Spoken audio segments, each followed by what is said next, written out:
que están con nos esta noite para algo moi importante. Primeiro, para escoitar a súa música, que xa é, pero para algo máis, diría eu, Raquel, como é recordar a señor Pazos de Merexo. Hoxe queremos facerlle un homenaxe ca peza que traemos. Merexo está en Muxía e ali vivía Manuel Pazos. Que pasa? Que ninguén o coñecía por Manuel. Mira, que temos aí imaxes de Manuel, do señor Pazos de Merexo.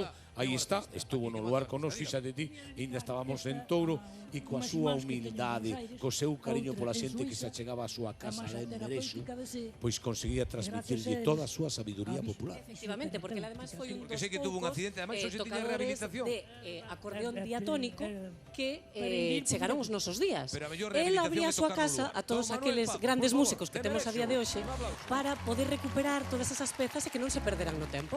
Así que por ali pasaron, pois por exemplo, Kepa Junquera, Brais Maceiras ou Xurxo Souto. Sosou.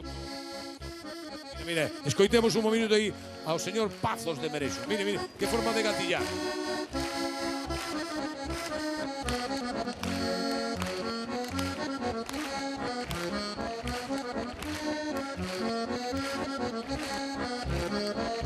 Aí están gatillando os dedos e o corazón do señor Pazos de Merexo. Pois hoxe, os retranqueiros de Ames vanlle tributar pois un homenaxe. Que lle desbotar o señor Pazos?